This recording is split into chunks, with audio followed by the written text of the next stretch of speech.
I am the Vice President of Development for the Northeast for Trammell Residential. And Trammell Residential is the proponent of this project, which you're probably aware of to some degree. I'd like to introduce our team. They'll all be presenting at some point, so I'll provide their names. Mason Brunick, who is also with Trammell, Melissa Robbins, who's our counsel, Tim Williams with our civil engineer, Allen and Major, Dave Fermata with on-site engineering, our engineer for the wastewater treatment plant, Sean Sanger with Copley Wolf Design Group, our landscape architect, and lastly, Dan Dumas with MDM Transportation, who will comment on our traffic. Just maybe one ground rule to work off of. We're going to do our presentation. We'll ask that you'll hold questions till the end. Everyone will have more than enough time to ask questions. That mic up there is the live one, so when you are interested in asking a question at the end, we'll ask you to queue up, introduce yourself, give us your name and where you live, please, and then ask your question and we'll respond to it. All right? So again, thank you very much for coming in. If you don't mind going to the first slide there, Mason. This is going to be the structure of our comments for the evening. We'll talk about the site plan itself, and frankly, we'll talk about the iterations of the site plan. This is our fourth public meeting in this year. We had a couple in July and August as well. We've had numerous meetings with the select and planning boards, as well as various town offices. What we'll show you at first is the original idea that we thought was a pretty great idea, but then frankly we heard lots of feedback from people just like you, abutters, neighbors, citizens of the town, and that has led us to adapt and amend our project to the better, to be perfectly honest. So the iterations will show you how we got to where we presently are, but a lot of it's frankly because of this sort of discourse and interaction. This is what frankly helps us devise a better project. So again, we'll then have our consultants speak on traffic, civil and stormwater management, the wastewater treatment plant, and landscaping. We'll talk a bit about the development process to date, our abutter engagement efforts, this being one of those, zoning procedures and updates, and then we'll go to questions. So the development team, as I mentioned, I'm with Trammell Residential. Trammell Residential is probably one of the oldest multifamily residential developers in the United States. We're privately held by the Crow family, hence the name Trammell, out of Texas. The Crow family has been developing real estate since at least the 70s, residential real estate, and so that probably does make us the oldest player in the game. We have offices all over the United States. Not that really should matter to you. What should matter to you is that we have a very strong office here in the Northeast. It's a very experienced team, and we've been developing here individually or with the Crow family for 20, 30 years. Our team is comprised of our architect, the architectural team. They've actually done the architecture for all our other projects in the Northeast. Civil, Allen and Major, as I mentioned. We will be our general contractor. We have a separate construction division. And so that's a good thing if I was sitting in your seat. What that means is that the same person that you're talking to about the project and the things you like about it or don't like about it, when this project moves forward, you're going to talk to, if there's a problem on construction, you're going to be able to call me, and that problem is going to be resolved in very short order. There's not a phone tree, there's not a third-party contractor who calls this person and that person. This isn't our first rodeo, this is what we do, and our goal in life is to not make your lives miserable. It is to build a great project and to be really good neighbors. So us self-performing this project is good. That is a very good component of this. Legal, as I mentioned, we have Farrell and Robbins, Melissa Robbins, and we also have some counsel out of Boston, Nutter, McLennan Fish. Traffic, MDM, wastewater consultants, on-site engineering, landscaping is Copley Wolf. You may know that part of this project is a development by choice SCG, and it will be affordable housing that will be age restricted to at least 55 and over, but I think the desire is 62 and a half and over. Unfortunately, David Hedison is not able to be here due to some events beyond his control. But we'll talk a little bit about it. Nonetheless, Choice SCG also has a design team. They have Icon Architecture, which I understand has been their architect on most of their projects in this area and very well qualified. CHA for the civil, Delbrook is their third-party general contractor, and KGP is their legal counsel. So if we could jump to the site plan. I think, as I said, everyone should be familiar with this site, but maybe to give context, and no, I don't think this is working. Oh, there you go.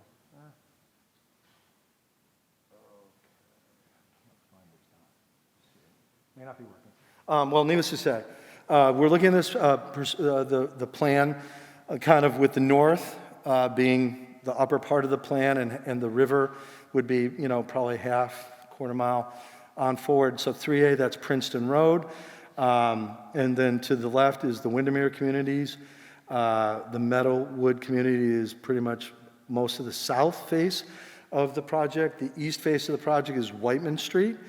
So that's kind of the context in case if you haven't been there or haven't seen the project in some time.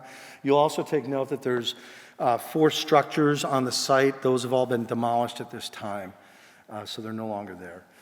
The intent, as is noted in the top, is to have our access, ingress and egress solely at the access point, which effectively is an extension of Bruyette Street. There is discussion about an emergency access point at the bottom of the site, and we'll see how that resolves, but that will not be an active ingress-egress point. So all the traffic for this project is intended to go in and out of the property at that intersection point as noted up above. Can you skip to the next slide, please? So as I mentioned, the structures that had been associated with the school and with UMass Lowell's West Campus have been demolished, so the site's pretty clear. I would say broadly, the vision for this project has always been that we will disrupt those areas that have already been disrupted. The areas that already had structure or had been defoliaged will be the areas that we will be building. And generally, though with some exceptions, the areas that are untouched for any number of reasons, because they're wetlands, because they have really lovely, wonderful, mature tree foliage, we're going to touch those as little as possible. And we'll show you that in a bit more detail. So this is the existing site. Our first iteration of this site is here. This is still not working. And as you can see, we're proposing a couple different structures, which I'll explain in more detail. But we're proposing 2 4-story elevator-supported structures with 282 units. And then we had 2 3-story walk-up structures, not elevator-supported. We had some townhomes, as you'll note, and then at the front of the site, we had the Choice 3-story elevated structure. There was also, and it's probably worth noting,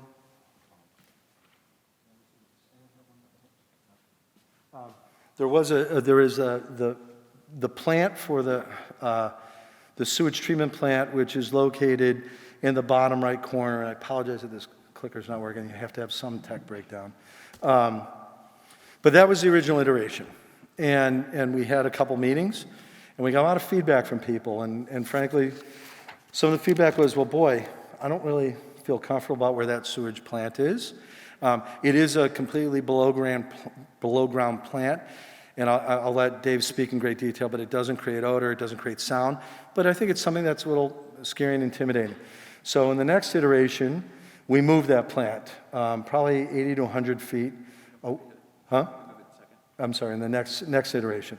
This iteration, we took the Choice building, which was at the entrance, and which, as you can see, is kind of designed to have a bit of a radius to it. And we actually put it on the radius of the road. It made a lot more sense from a planning perspective to locate it there. And then we flip-flopped that with the townhomes. Not a huge change. The next iteration, we moved the plant based on the feedback from some of the abutters. And again, with the Choice housing being there, kind of in between our structures and the townhomes. And the most recent iteration, some more feedback that we received from some of the Whiteman Street abutters was, boy, it'd be really nice if you could move those two structures, the townhomes and the Choice building, further away from that lot line. And it was a challenge. We have been able to move them about 8 to 15 feet further over to the west of the site. So this is where we are with the site plan. This is our vision for the site plan. And again, this is based on feedback from our neighbors and abutters and citizens and town officials. This is kind of where we're at right now. And this is kind of a summary of some of the things we did. One other thing it's probably worthwhile to note. Well, you know what, I'll start kind of reverse clockwise. One comment that we received from the town was they'd really like to see a playground on the premise. And so we've located a playground kind of tucked into where there's a lot of topography and foliage. As we're going down to about 10 o'clock, combine buildings 3 and 4 and add an elevator. The feedback we received from the fire chief was that although the building code allows you to build 3-story structures with no elevator support, he didn't really like that. Didn't feel that was going to be easy for getting people in and out of that 3rd story if necessary. So what we've done is we've kind of meshed those structures together, and we put basically a small elevator core in the middle to access those. At kind of, call it 6 o'clock, we are maintaining as much of that tree buffer pretty much surrounding the site as possible. There's a ton of really lovely, healthy trees. We actually had an arborist in to assess that pretty early on in this process. It's been a consistent and frequent request of the abutters, and it's one that frankly, it's to our benefit to touch it as little as possible because it creates a beautiful visual screen from the abutters so they don't really have to look at our buildings. At about 5 o'clock, again, we relocated the treatment plant further away from the lot lines. It's worth noting, and again, Dave will speak to this, we're very comfortable with this plant. This plant is going to be built to Commonwealth of Massachusetts specifications. It will be ultimately creating potable water that will be leached. It's about 80 feet from one of our residences, so if I didn't feel really good about having a plant there, I wouldn't have it located quite as proximate to our structures. The Choice housing, again, has been moved, and the townhomes have been moved. And lastly, unfortunately, I think it's blocked by the curtain, but in the top, call it 11 o'clock, that the wetlands have been circled. And one of the things we're working with the town on right now is putting a conservation restriction or easement on those wetlands, with the idea being that could be a wildlife preserve. It's about 12 acres, which is a lot of land with ambient wetlands in that, which could be quite nice for the town and certainly be visually attractive. Sorry? 6.5 acres? Sorry, 6.5 acres. So that's kind of a summary of where we are today, as I mentioned. On the next slide, this is a summary of what we're proposing to build and kind of how it's broken out. So on the leftmost column, as I mentioned, these 2 4-story elevator service buildings. Our desire is to have a variety of different unit layouts and mixes of finishes. We'll have some balconies, we'll have some direct entrances off the first level. We'll have a clubhouse in one of the buildings that'll have mailroom, leasing office, business offices for residences, fitness room, entertainment areas, and certainly if you want to see the quality or the types of amenities that we have, you can go to some of the websites, or I could share those with you later, for our other properties to understand what those are. We're really trying to build to a community.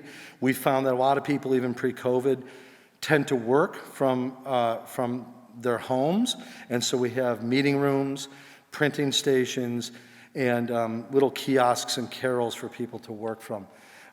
Here is the proposed unit mix, and I don't know if you want to get that granular, but it's probably 59% studio and 1-beds, and then the balance being 2s, 5% 3s for those buildings. The next structure is well, it's identified as two 3-story walk-up buildings, but that's not Correct. Now it's a one three-story building with an elevator. It's about 48 units, all ones and twos. And then a couple townhomes, as I mentioned, at the entrance to the structure, about 1,800 foot each, with parking bays, 3 bedrooms, 10 of them. And then lastly, the SCG structure, which is going to be a 3-story elevator supported structure with around 54 units. And as I said, age restricted to 62 years old and a half. And then on the far right column is kind of a summary of everything is a mix. So when it's all said and done, it's 394 units. Wide range of unit mixes and types to provide a lot of options for people here in town and outside town that want to live in this town.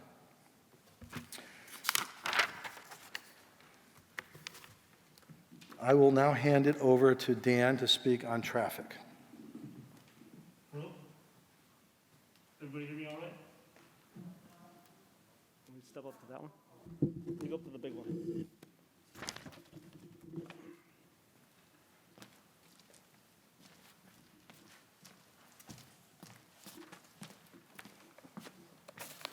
Is this one better? No, this is way better. Good evening. I'm Dan Dumay with MDM Transportation. What we have up on the board here is the study area. So we looked at the 2 primary gateways coming in from Route 4 as well as Wood Street and Lowell, and then the site driveway entrance with Bruyette. We did counts at the 7 and 9 in the morning and 4 to 6 in the evening, which are the peak commuter periods. We did adjust the counts for seasonal adjustment as appropriate, and we did increase the counts also for the pandemic factor to boost them back up to normal post-COVID conditions. If you go to the next slide. So the site, the blue circle in this one is a 10-minute walk. It's a quarter-mile radius. You can see the site is very well proximate to 2 existing bus routes, the LRTA 17 and 19, as well as a nice sidewalk system along Princeton Street, as well as the neighborhood streets that would connect down to the Middlesex Shopping Plaza and other destinations. A review of the census data for this tract indicates approximately 17% of the residents within this immediate area use public transportation. If you go to the next slide. So this is the number of trips. The weekday morning is the 1 hour in the morning that would be generated by this project. We broke it down by the different uses. We got apartments, the age-restricted housing, and the townhomes. And the weekday evening is the 1 hour in the evening, the worst case, the highest generated of the street, as well as the site. So you can see the project is going to generate approximately 135 trips during the 1 morning peak hour, 165 trips in the evening peak hour, without any discount for public transit, which equates to 1 to 2 directional vehicle trips. Majority of the trips exiting the site in the morning and entering the site in the evening. So if you go to the next slide, we used the journey to work statistics for people that live within Chelmsford. Where are they going to work? And what we found is the majority of the people in this area are going to be destined down to the Drum Hill Rotary area, Route 3, which is the majority of the trips. And then we have some trips going to the north on 3A, and then Princeton Boulevard heading towards Lowell and maybe the commuter rail station down there. So this is the morning. So as you can see, there's about 1 trip per minute on Route 4, less than 1 trip per minute on Wood Street, 2-way flow, and then a lot less volumes on the other 2 streets. If you go to the next slide, it'll be the condition in the evening peak hour. This is the 1 hour in the evening commuter period. In this case, about 4:30 to 5:30. It has the same patterns, but the majority of the people are coming back. So they're coming back by North Road, Route 4, and Wood Street from the south. Preference of which route they prefer, which one's easiest, they'll dictate which way they're going to go. It's a little higher Route 4 than Wood Street, and again, some coming in from Princeton Boulevard, from Lowell, and then some from the north, a handful of trips. It's a manageable number. The increases at the 2 signals on either side is less than 5% increase in traffic. which would be the standard set by Mass DOT if it even needed to be included as a study intersection. So this is a moderately generating project that can be accommodated on the area roads. If we go to the next slide, this will be the level of service conditions, which says how these intersections are going to operate under the baseline conditions and then a design year with the project in place. All the intersections operate fairly well. Urban design standard D or better, which is typical and acceptable within an urban environment. You can see going from the baseline conditions to the design year at all three intersections, the site driveway, and then the two signals on either side, that all of the approaches will remain level of service D or better with no real change compared to the baseline conditions. The next slide is going to be the evening peak hour, again, the 4:30 to 5, and it's very similar, D or better operations. There's some increased delay at the Princeton Wood Street intersection during that period of level of service D, but the project itself will have very little impact overall, even without a discount for public transportation. Go to the next slide. As part of this project, we're going to connect the existing site to the sidewalk system along Princeton Street, and we're going to install a high visibility pedestrian crossing to aid the visibility of that crossing. So it kind of looks like this system here. It'll be activated by a push button by the pedestrian. The two rapid flashing beacon lights, which are facing each direction on both sides, would activate to help that person safely navigate the streets. If you go to the next slide, the project itself is going to implement a pretty rigorous TDM program, traffic demand management program.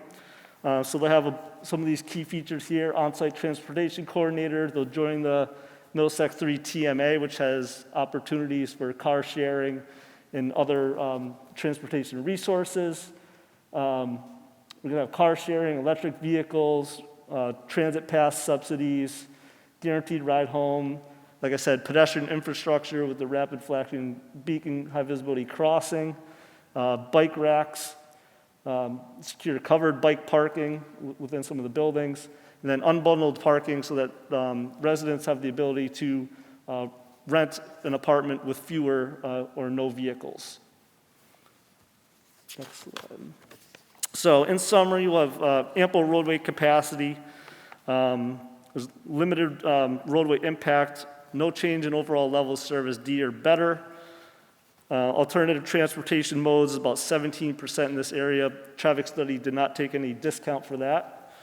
We're going to increase the ped and bike infrastructure. Like we said, the high visibility crossing, bike racks. The driveway is going to be designed to meet safety criteria with adequate site distance at the driveway to be able to enter and exit the site safely. We're going to look at an alignment proximate to Brulette Street to make a consolidated intersection, which is basically there today. They'll be designed to adequately accommodate emergency and delivery vehicles, the town's largest ladder truck. We'll put sightline easements in place to make sure those sight lines are maintained. And then the last bullet on here is the Traffic Advisory Committee provided a letter. See if I have the date on it. I don't have the date on the letter, but they provided a letter that recommended 4 actions. They wanted development to continue to work with the town to address traffic concerns. They wanted neighborhood mitigation funds to help mitigate some area impacts and cut through on local streets. Rapid flashing beacon at the main street, the main crosswalk, and then fair share funding for the North Princeton and Princeton-Richardson 25% design plans will be funded by the project. And then the last slide is just just shows the letter that came from the traffic committee that had those last 4 bullets. I believe now I'll turn it over to Alan and Major.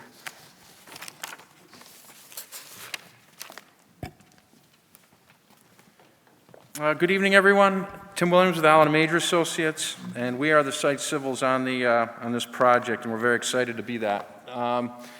So, as Mark had mentioned, the site has a giant wetland on it, about 6.5 acres, and so essentially we're subject to the Wetlands Protection Act and the Stormwater Management Standards. And we're going to ultimately have to design this site to meet the 10 stormwater management standards and pass muster with the local conservation commission. And one of the strategies that we're going to try and implement to help us meet the requirements is to implement low-impact development strategies. And what's up on the screen are a couple examples of some bioretention areas that we can possibly incorporate into the parking lots. Next slide, Mason. So this is essentially what a bioretention area is. It's disconnecting the catch basins, your traditional catch basin to manhole to outlet or detention pond.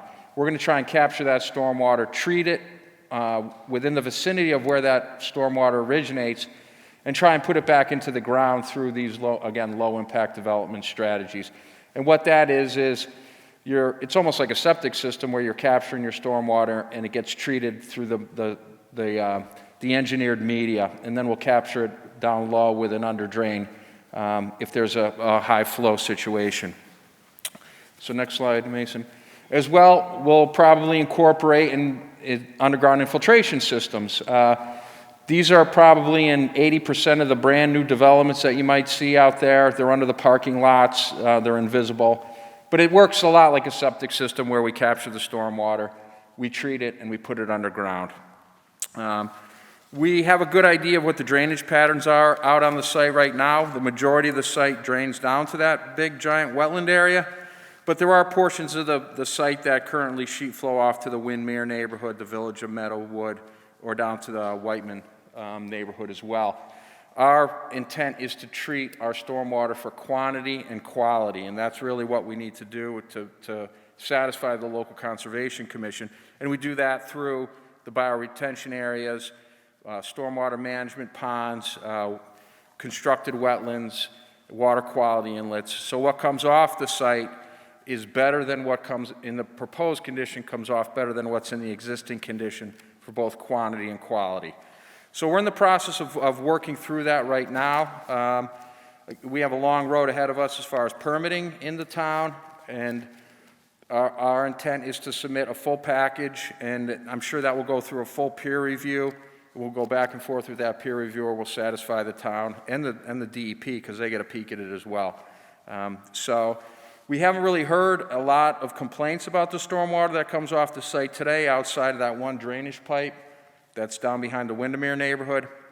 But we'll be addressing that during the course of our site design. So with that, I'll turn this over to on-site engineering.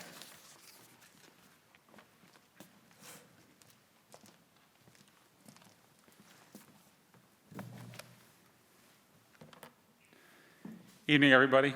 Hopefully you can hear me okay.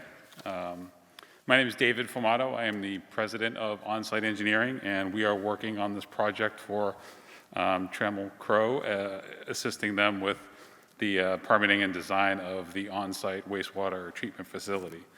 So the intent tonight is to kind of give a broad brush overview of what it actually means to have on-site wastewater treatment and why it's applicable to this project. Many of you are probably familiar with either the concept of a septic system or connection to the municipal sewer. In this particular case, in this particular site, the municipal sewer is not available for this project to connect into relative to the town's capacity and also how their system's configured. And then in conjunction with that, because of the size of this project, it's not suitable for use with a traditional septic system. The Mass DEP has standards that any project that has a design flow of over 10,000 gallons per day is required to provide on-site treatment prior to disposal in a leaching field. So that's kind of where we are. So just a little bit of background on that concept. The Mass DEP has what's called the Groundwater Discharge Permit Program. It's designed, again, to allow these large users or developers of sites to have septic disposal, wastewater disposal, but provide treatment to protect groundwater quality. The standards are essentially such that the discharge will be required to meet at the end of pipe prior to discharge disposal in subsurface leaching so that it's groundwater quality relative to drinking water use. So that's the underlying regulations that set the bar in terms of what treatment is going to be required. This program has been in place with the state since the 1980s. Because of that, there are almost 1,000 systems that are either designed, built, and in use, or in some combination thereof. So it's a very mature program. There's a lot of understanding and data about not only how these systems are designed and built, but also how they perform relative to maintaining, again, that groundwater quality such that it could be used for drinking water. And then just in terms of giving everyone in the audience a little bit of familiarity with what this actually means, we thought it would be important to kind of mention that this particular part of the state is actually pretty heavily concentrated with these types of facilities, with these types of permits, because there's not a lot of municipal sewer. So as you can see, we've listed a few of them on the, just, to give you some sense of some areas around here. Princeton, Westford, the Village Green at Littleton, those are both right along 495, just to the south. Graniteville Woods, again, just to the south. Kimball Farm, if any of you have been there for ice cream, they actually have their own wastewater treatment facility because of the size of their commercial operations. Avalon, Acton, the Point in Littleton. The Point, obviously, as many of you probably know, is a big commercial facility. It's not a residential-only complex, but it's mixed use. They have their own treatment facility. And then Tech Center East and West in Westford are more traditional office parks. So these facilities show up in a wide range of sizes, shapes, types, which is more about just the size of the development and less about the use. So just because this is a residential project doesn't necessarily mean that this is the only type of system that would be used for that. And then, as Mark had alluded to a little bit earlier, these systems are designed to really blend in and fit well within the constructs of the development. So because we have some understanding of some of these typical residential facilities, we thought it would be helpful to show you guys tonight what some of these actually look like after they've been built. So next slide. So this one is the Princeton Westford site. As you can see, hopefully I get this to work. There we go. These are the actual apartments. So this is a big development. It's 200 units. It's been the facility was constructed in 2014, and as you can see over here, the wastewater treatment facility is right next to essentially the common area, the pool, the leasing office. The effluent disposal fields are in this courtyard in between the buildings. And this is actually a photo of the outside of the treatment building. It was designed by the architect to match the architecture of the building. So it blends in very nicely. The residents drive by it all the time and most often don't have any idea of what's actually going on there. As you can see, just this for a sense of scale, the building itself isn't terribly big. As Mark had mentioned earlier, the majority of the treatment process that's going on is happening it was essentially septic tanks that are underground. So it's not something that's seen, heard, or there's odors coming from it because everything's underground. This building is housing controls, aeration systems, stuff like that. So it's not a real source of noise or odors or that type of thing. It's a very system that's set up to be really set within this constructs. Next slide, please. Sorry. So again, this is the Village Green in Littleton, 144 units. It's a residential community similar to the one we're proposing here. Again, these are the apartments. And as you can see here, apartment buildings, leaching is over here. This is the wastewater treatment facility with the tanks on the sides and next to it. So, and this is a picture of the facility from the street. So as you can see, it's designed to blend in very well with the site. This system has been online since 2015. And for actually this system and the Westford system, they both actually have active odor control, but neither one is actually used because it's not necessary. It was something that was just added to give another level of comfort, and that is actually something that's going to be proposed for this site as well. Next slide, please. And then lastly, this is Graniteville Woods, 164 units down at Westford. This system was put online in 2011. These are more townhomes and condominiums as opposed to apartments. But as you can see, the treatment facility is here. It's essentially in the backyard of several of these units. These little white dots are the actual, that's the only access, those are the hatches to the tanks that are underground. So it's a very low, there's no visual impacts whatsoever. And as you can see, this is a picture of the building. This developer chose to make it look like a traditional New England style barn. And again, this site has active odor control. I'm sorry, it doesn't even have active odor control. And it's not an issue going forward. And then lastly, just, sorry, next slide. As Mark had mentioned, one of the things that was important in the design is the iterative process. And originally, the thought was that the wastewater treatment facility would be located here, mainly because of the site. It just fit well in there from a hydraulics perspective. But obviously, that provides for somewhat close to some of these residential units. So the outreach program, we were at several meetings, listening to residents discuss this, talk to us. We've made some changes to that, so if you want to flip, Mason. So now, as you can see, the original location, it's been moved closer into the site so that the impacts to the abutters have been greatly reduced. And again, this is perfectly in line with the concept that we've presented over the past 3 units. You can see that these setbacks are similar to, if not in line with some of these other developments, all of which have been online for 5+ years, that have been working fine, little impact if none to abutters, and also, as Mark would be very keen on, their own residents and customers. So that's an overview of the wastewater, and I'm sure there will be questions, and obviously he'll be here to answer them. So with that, I will turn it over to Copley Wolf for landscaping.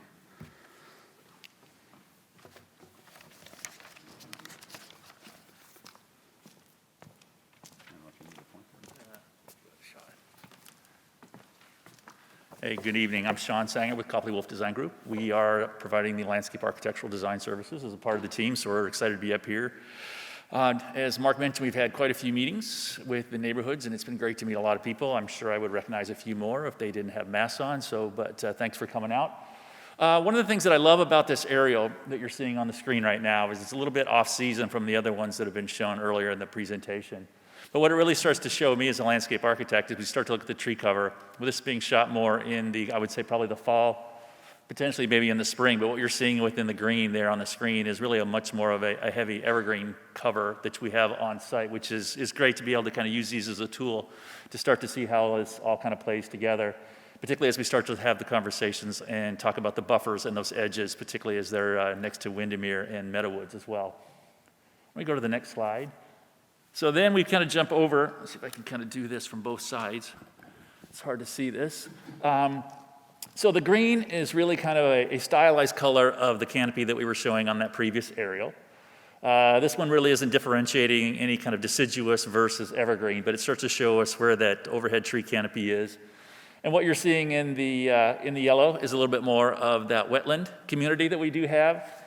And obviously, I know it's seasonal, but we have at least highlighted the potential, kind of the lower spots within that wetland where we do have seasonal water on occasion. Certainly this last year has been pretty rainy, and a little bit more of that water was evident. And then the other thing that I'd like to show here is we start to have that red dashed line that you see kind of off to the left and to the lower part of the screen. And that's starting to overlay really the topography within the overall site. So once again, those areas are very heavily steeped slopes. As Mark mentioned, most of our development will really be occurring on those areas that have been disturbed, but those also happen to be the flatter areas of site within the property boundaries. So what you're seeing there is really kind of this beautiful topo and this as Mark mentioned, there's really large, beautiful tree canopies as well that are on there that we're certainly looking to protect and add, kind of contribute to those along the edges where necessary. We've had meetings with neighbors and heard comments about that, so there's definitely some enhancement we're talking about here, but it's great to kind of at least understand as that kind of landform wraps around the site and what that means in those areas of coverage and buffer, both from a tree canopy standpoint, but also from a vertical topography standpoint as well.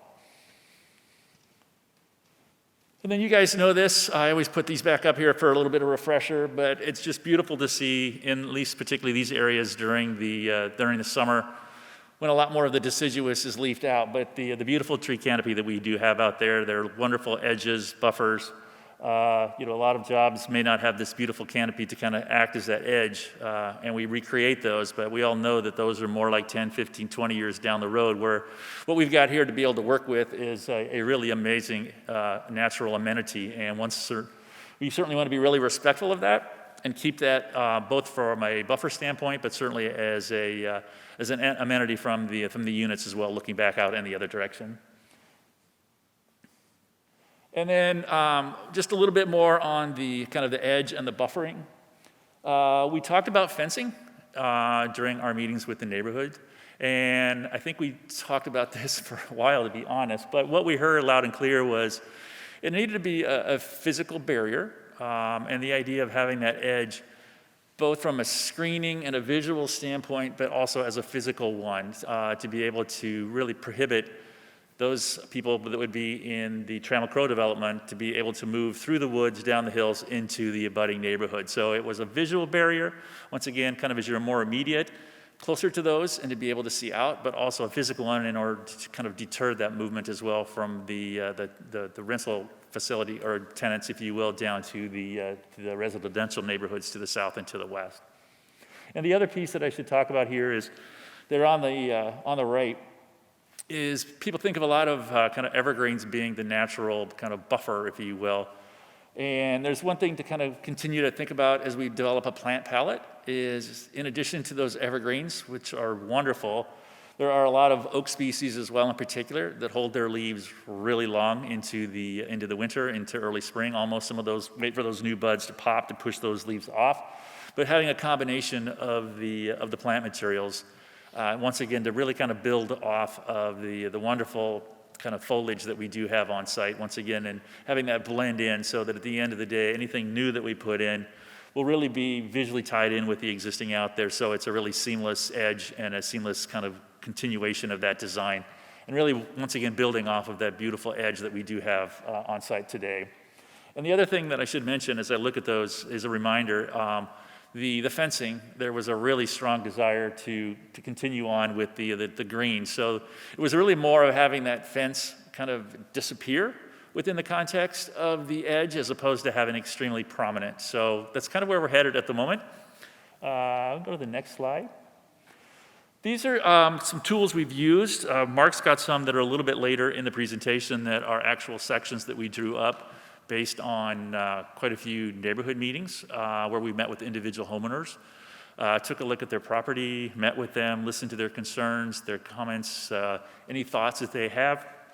But we can show those here in a little bit. But these were kind of the tools we at least used during the community meetings to be able to illustrate kind of the design process, to be honest. It's really easy to kind of, or a habit, if you will, for us that are so used to working in a plan view to kind of be thinking three-dimensionally as we're doing that, but to be able to talk about that with the community and make sure we're really illustrating the ideas and making sure the information's out there for people to be able to understand, create feedback to, comment on, making sure that we're kind of helping facilitate that discussion.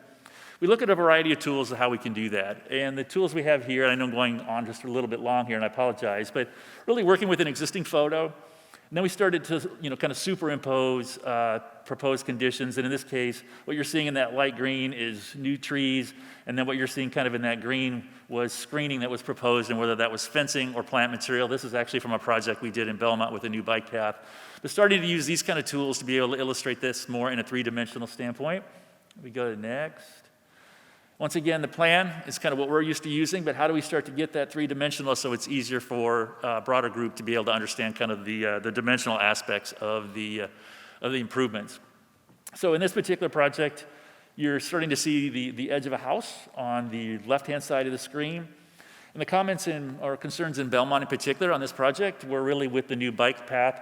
What would those sight lines be? What kind of privacy issues would they have from the house, from their second floor in particular, to the path, and kind of where that path was three-dimensionally as it related to the finished floor of their house.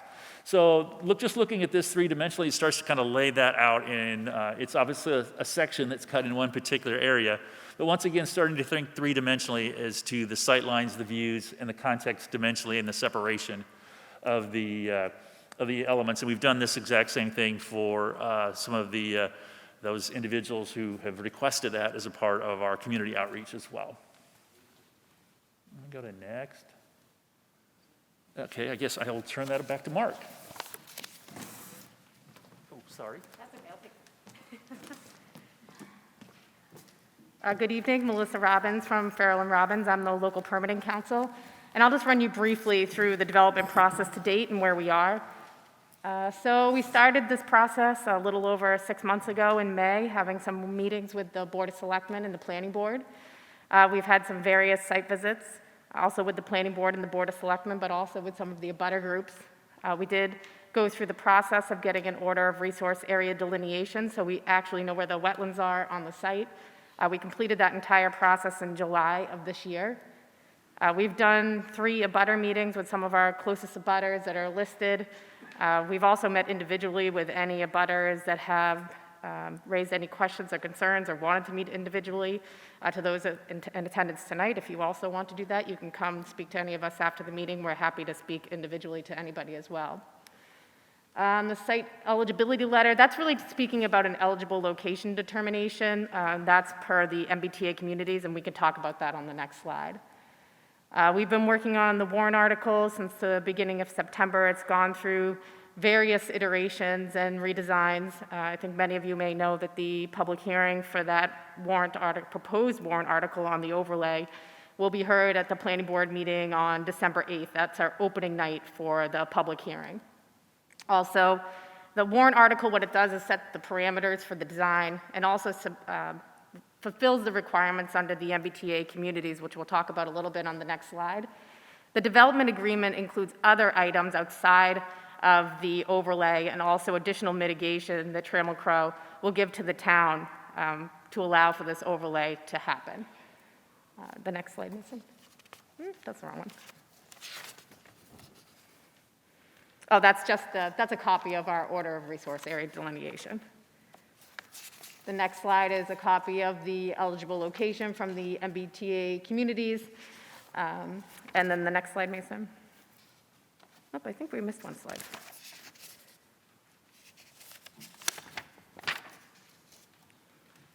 Well, I'll go through it briefly without even a slide there. So just to go through a little bit more of what will happen with the process to date, is that the planning board will actually hold the public hearings, and then if the public hearings, it turns out that the planning board would like to proceed with this to a public meeting, to a town meeting, it'll go to town meeting where it'll be voted to be approved. If it's voted to be approved, then it would go to the Attorney General's office, and the Attorney General's office generally takes about 90 days to approve the overlay, and then the overlay would come back to the town as approved, and then Trammell Crow would be able to apply for that. Oh, here we are. Thank you, Mason. So the proposal will actually keep the underlying zoning in place. The overlay is exactly what it's called, and any of you that have been in Chelmsford for any amount of time know of these overlays similar to the CEIOD or the Village Center Overlay District. The underlying zoning stays the same, but there's new uses that can be allowed in the overlay district. This overlay district would allow for this specific development only, and that's what the terms of the overlay district will show. This would allow Trammell Crow to build the market rate units and for SCG with choice to build the affordable units. There'd been some preliminary discussion about why we couldn't proceed with the 40B. If we proceeded with the 40B, we couldn't do the partnership with SCG and choice with a separate 55 and over building. In order to go through with a 40B project, all of the affordable units need to be integrated throughout the development itself and couldn't be a separate age-restricted building. So this allows for our partnership with SCG and Choice to go forward. As I also stated, the development may satisfy the town's needs under the economic development legislation of 2020, which deems Chelmsford an MBTA community.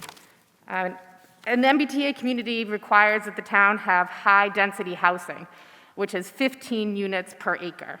And if a town doesn't fulfill this requirement, then they could lose some state funding, including MassWorks and Housing Choice money. This site would satisfy that requirement under its current terms. So we're trying to proceed with this so that the town can satisfy their rights under the MBTA communities. I think the last point is a little off. It says the intention at this point is to approve the overlay at town of Chelmsford's fall town meeting. Obviously, fall town meeting has come and gone. The intention at this point is to have a special town meeting. Right now, we're trying to still target late January, if we get through the planning board process into the board of selectmen process with the development agreement. And I think that's it on the slides. I don't know if, Mark, you have any words that you want to wrap up before you take any questions?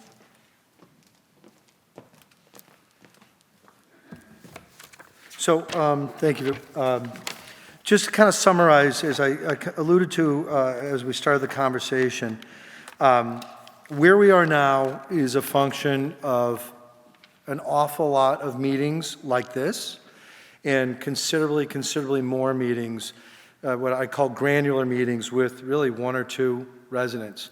And that's where the feedback has come in that has informed this project to where it is now, where we've moved structures, where we've incorporated fencing and maintained buffers and whatnot.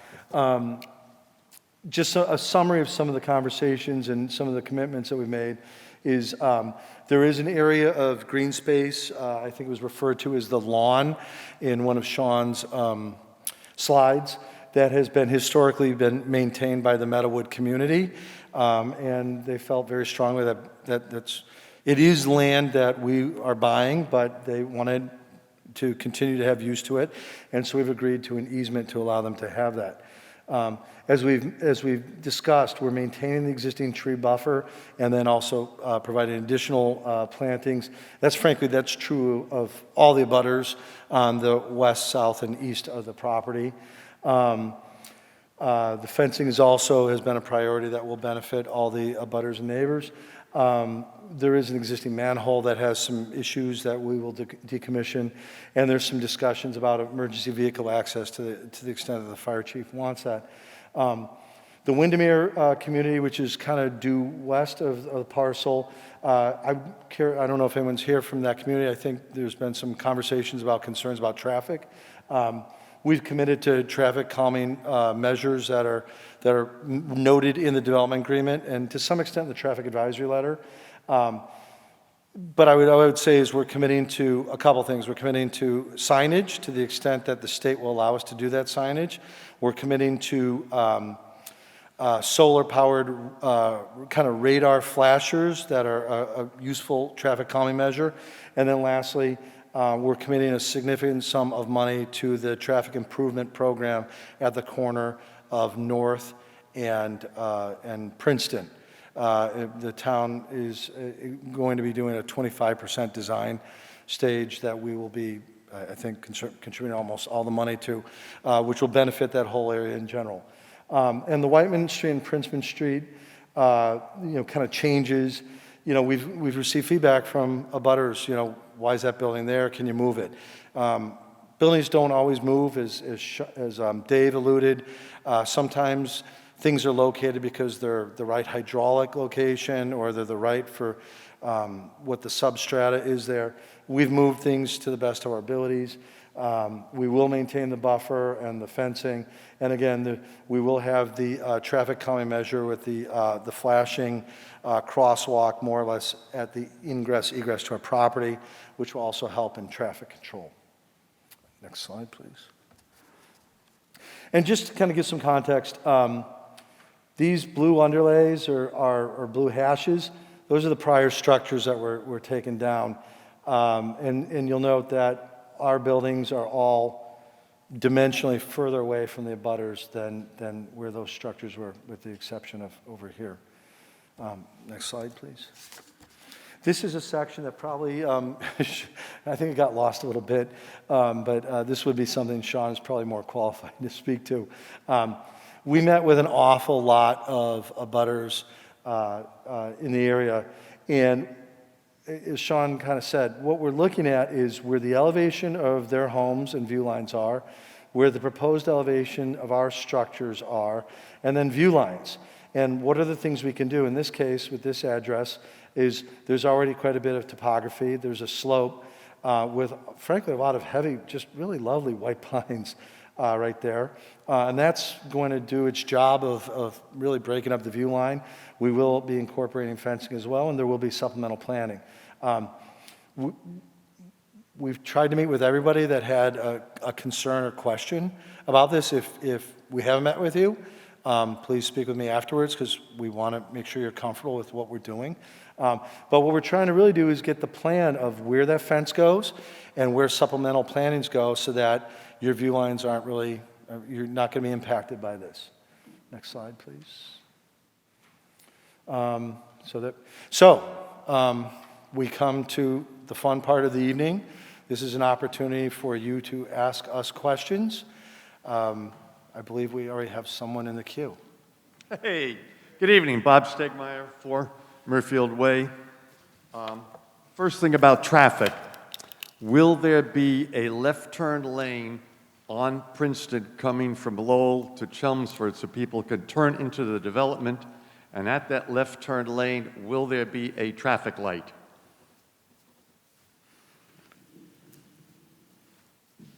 So there will not be a left turn lane into the site for the project, and it does not meet the criteria for a traffic signal. So in other words, people are going to be lining up in the Lowell direction towards Chelmsford to try and turn in there, and nobody can go past them to continue on to Route 4. Nobody can pass them because there's no left turn lane.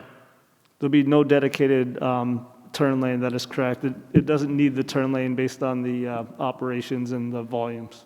So in other words, it's going to be a traffic jam. Please agree with me on that. According to our analysis, there will not be a traffic jam. Okay. Your analysis, you talk about 165 cars transporting in the morning and the evening, and we've got over 1,000 people living there. How did you come up with this ratio of 165 cars when there's over 1,000 people living there? So the trips that we projected are based on industry standards. And the Institute of Transportation Engineers has a trip generation manual that collects data across the United States. So what ends up happening here is you see the 165 vehicles is because all the people for the development don't leave over the 1 hour. So the 165 is going to leave over that peak hour in the morning. It's generally 7:15 to 8:15 based on our data, and 4:30 to 5:30 in the afternoon, they're going to be coming back. So people will leave 7 to 8, 8 to 9, 9 to 10. They're spread out through developments. The industry standard rates are highly consistent with empirical data that we've collected throughout Massachusetts as well. So they're very good data points.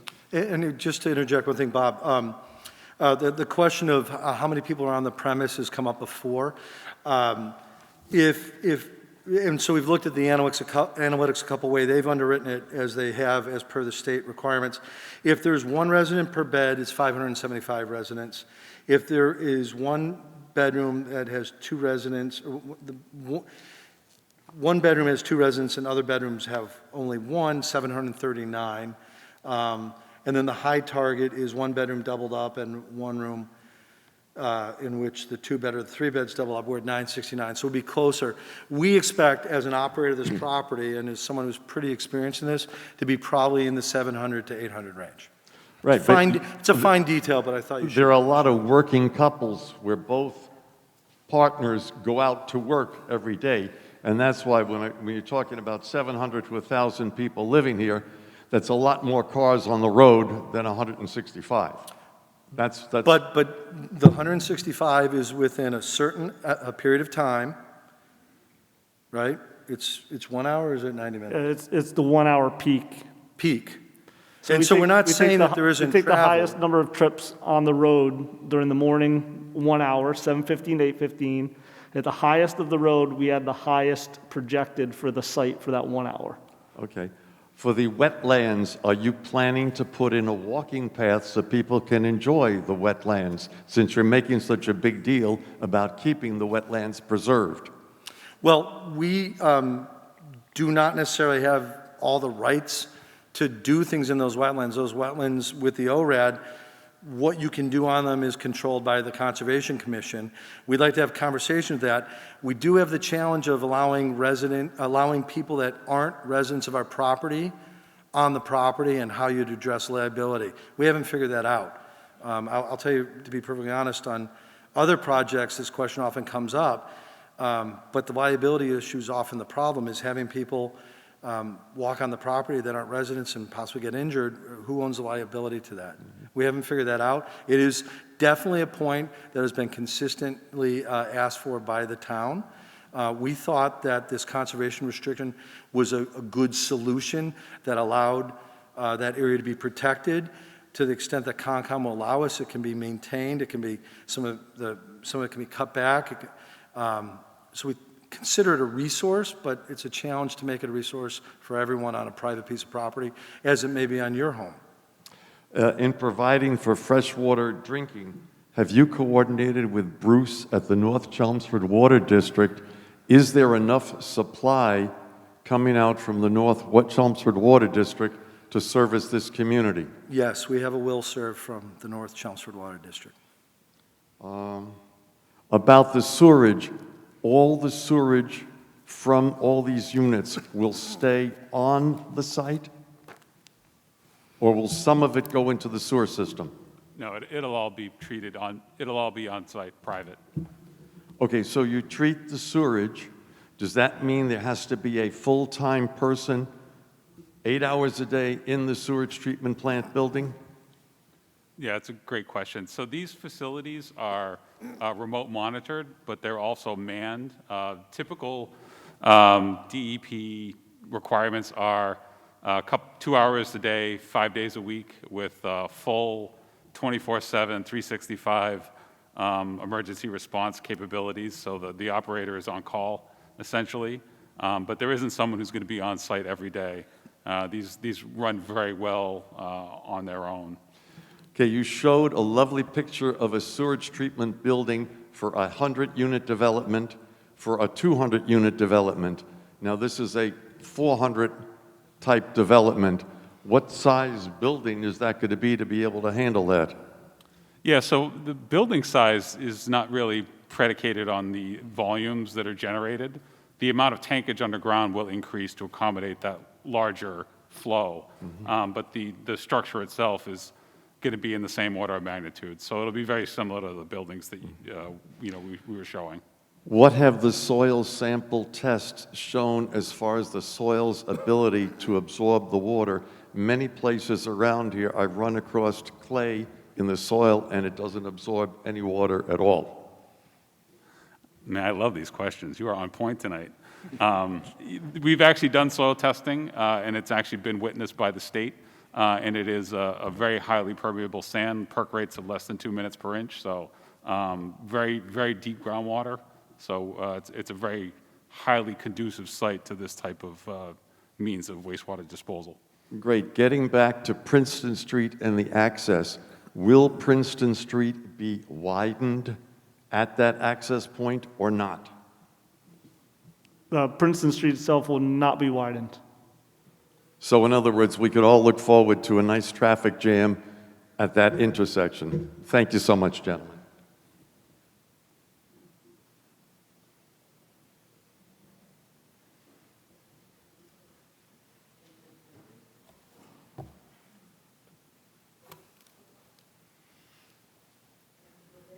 Yeah, please.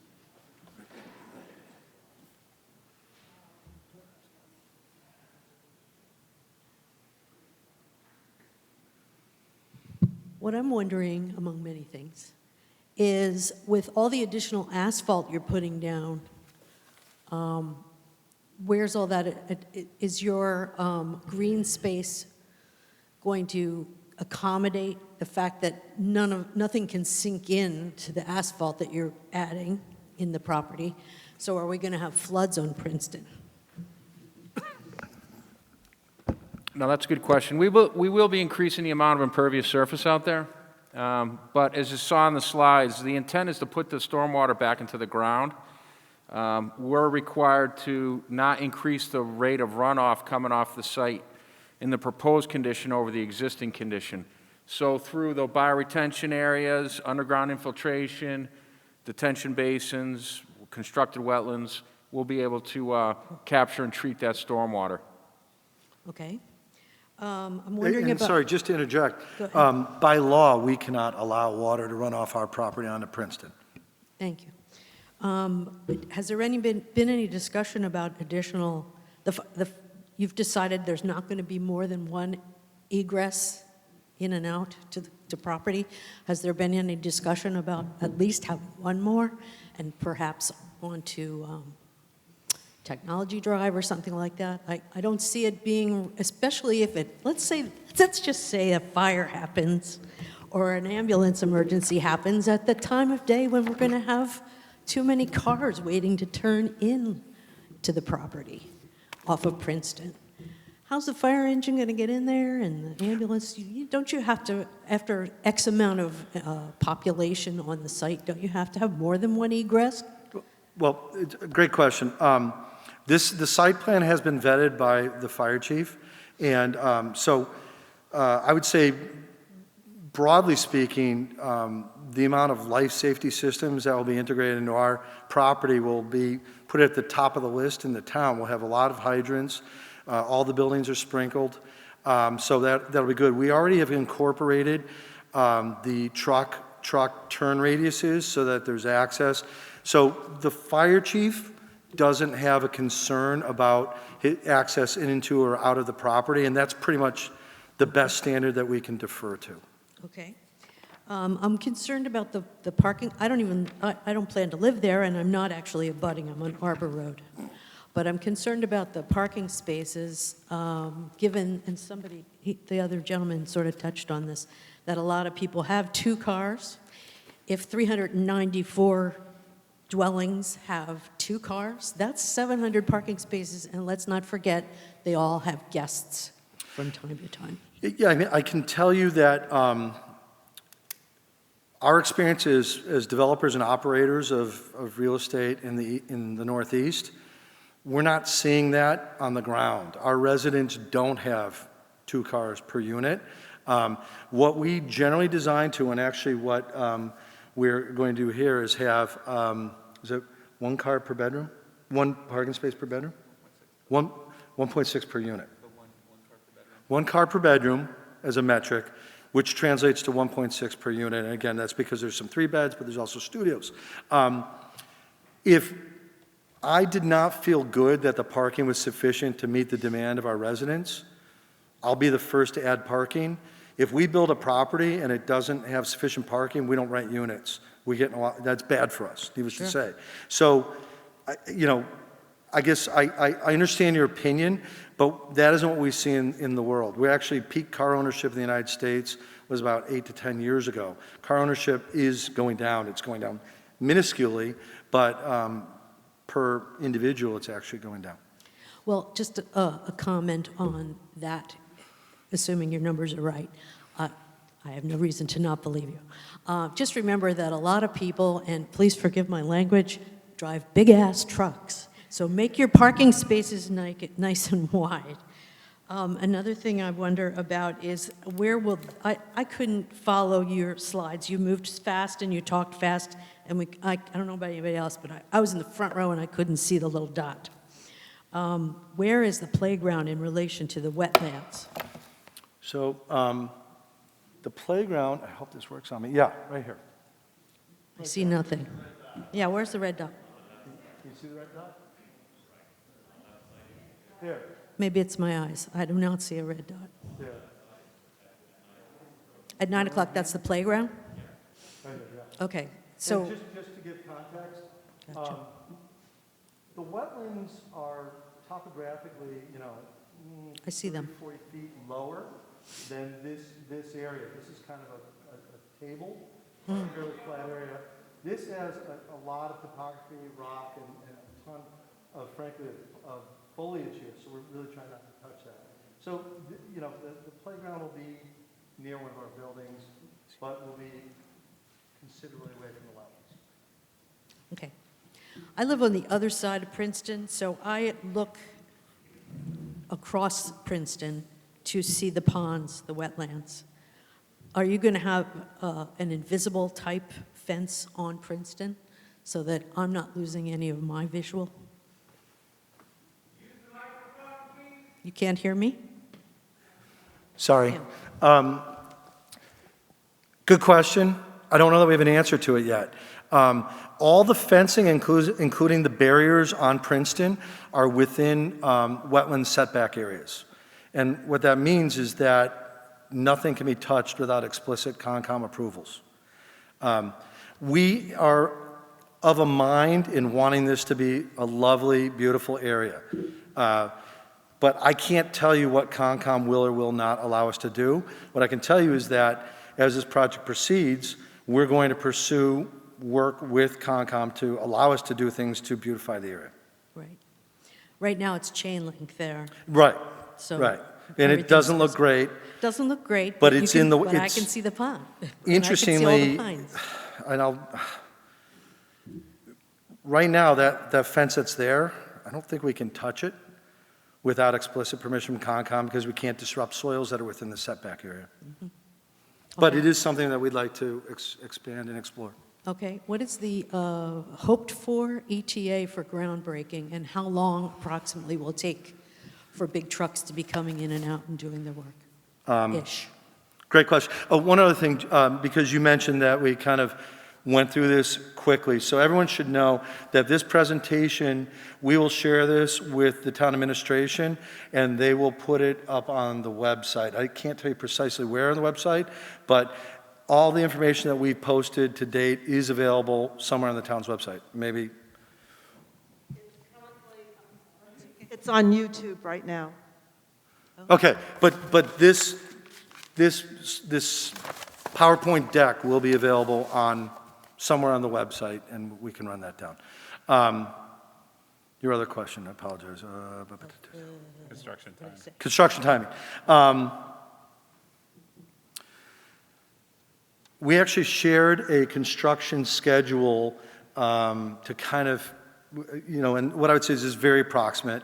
And so, again, if you go on the assumption that there's an affirmative vote at the town meeting sometime in January, and then there's 90 days of the AG review, in which we really, to my understanding, can't do anything, then we will go, I believe, to the town for site permit review, right, Melissa?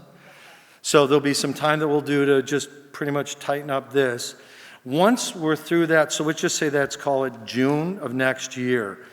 It'll be 8 to 10 months to design this project. So call that first quarter of 24, 23, I'm sorry, 23. We expect, so what we think from a phasing perspective is that we'll build one of these buildings first, probably this one, because we expect this to have our leasing office. What is this one? Where are you pointing? Again, I guess you can't see, I'm No. highlighting this, but maybe Just tell me on the map where you are. that The one? bottom center is what you're That saying? one? 6 o'clock? So it's 18 to 20 months per building. So if we go to first quarter of 23, we're really looking at late summer of 24 for first units. This building will follow about 6 months after that. This will be 3 to 6 after that, and this could be concurrent. So call it completely built in through 24, early 24, 25, and then, leasing progressively over time. We're probably at full occupancy by late 25, early 26. Okay, my last question is, do we have a commitment, or I want the commitment, I don't know how anybody else feels about it, to not destroy those pine trees that are right on Princeton and the entrance to Windermere? Yes.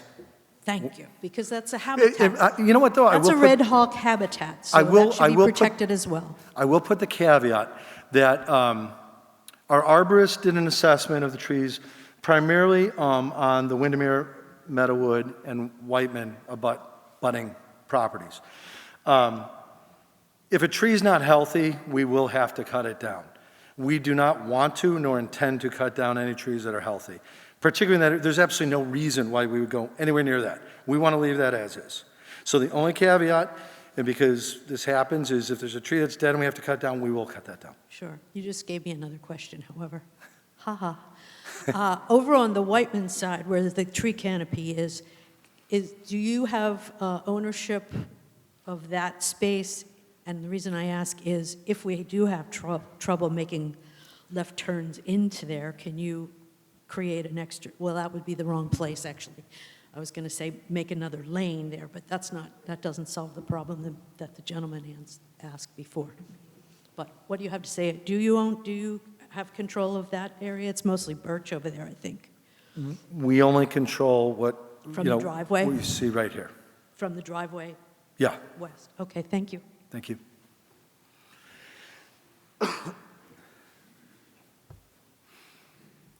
If you find that more people have cars, do you have plans already where tentatively more parking spaces could be put on your site plan? Has anybody thought of that? The question of what we call land bank for parking has come up. Have we identified sites to land bank? No, we haven't. We feel very good about our parking assumptions. I don't think it's unwise for us to think that through a little further.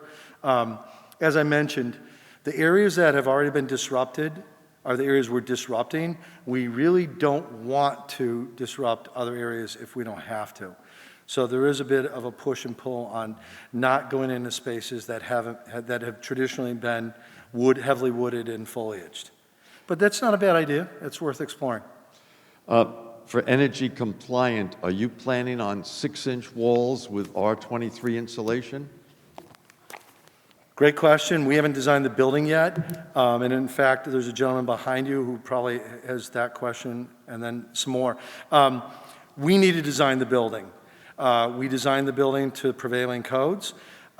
We look to be at the forefront, leading on sustainability. So we're exploring technologies. In terms of the great details of what our building systems or wall systems, I can't answer that right now. Are you also thinking of sustainability? Are you also planning to do some solar energy in here and put some panels up on some of the roofs? Yes. Yeah, that is our intent. We build our New England typology for our structures is pitched roofs, which accept solar well. So yes, that is our intent. Because the new solar roofs are out that they replace the roof shingles with solar panels, so you don't even have shingles on the roof, but the roof is actually physically a solar panel. I don't know that we're there, but we intend to put panels on the roof. Thank you for considering that.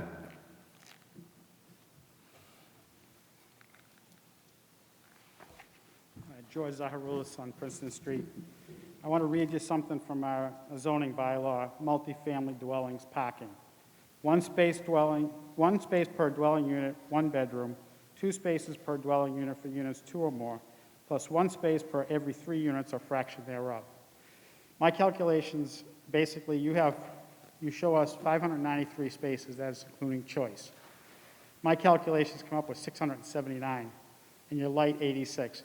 You have a blank slate here, and I think you should at least, at minimum, look at our existing bylaw and try to get those extra 86 spaces, whether that is parking under, whether that is land banking spaces.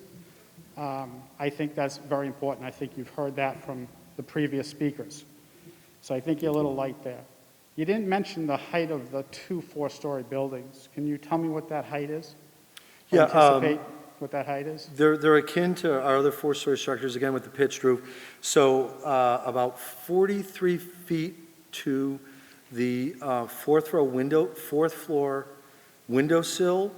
So we measure to the mean average. Yeah, I was getting there. And then pitch of the roof is in the 59-foot range.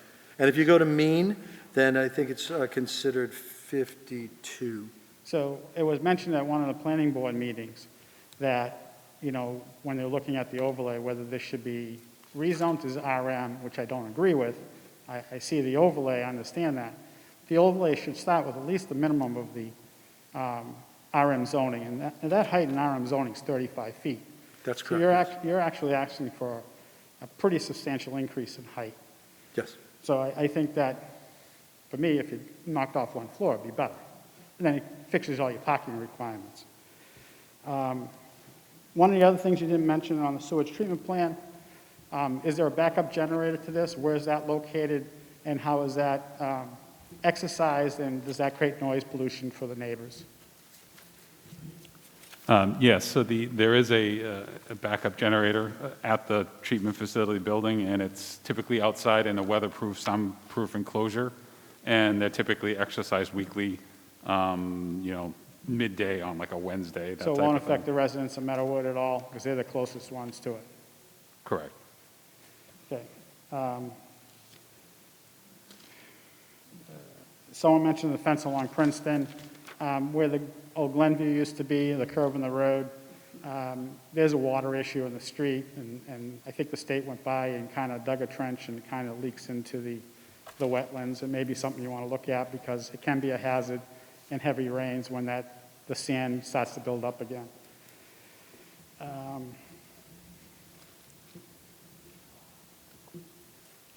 And the only other thing I would have is back on the front, when I was a kid, we used to run around in that front part of the property. I understand about liability, but that used to be maintained. It used to be mowed and the grass cut, and it used to be a pretty nice looking area. So I know that you have to deal with Concom, and I think if you come up with a plan, I think they'll be pretty reasonable about doing something up there. So that's all I have for now. And George, just to add to that, one thing that we can do as of right is if you do non-mechanical invasives removal and maintenance, we can do that as of right as a property owner. And so it is our intent, there's quite a bit of bittersweet and other invasives on the site, and we will be going in or engaging people to go in to cut that back as long as it's not mechanical. We want this to look beautiful as well. We are of a mind on that. So the one other thing I had, and I thought it was a little light, is you show one compact dumpster at 6 o'clock, and then you showed a small dumpster over by the Choice Building. To me, who's going to operate the compact dumpster? I mean, you wouldn't have your tenants do it, and on a long weekend, if there's not a maintenance person on site, the trash is likely to fall all over the place. So I think again, maybe that's what you do, but it looks a little light. Yeah, and people have asked that question. I mean, we do not want refuse lying around the site. That isn't good for us. That isn't good for our residents. If it requires frequent pickups, twice a day on weekends, we know that on typical move-in times, we're going to have trucks coming in frequently. So you're right. These are things that we worry about, but they're also things that we're prepared to address.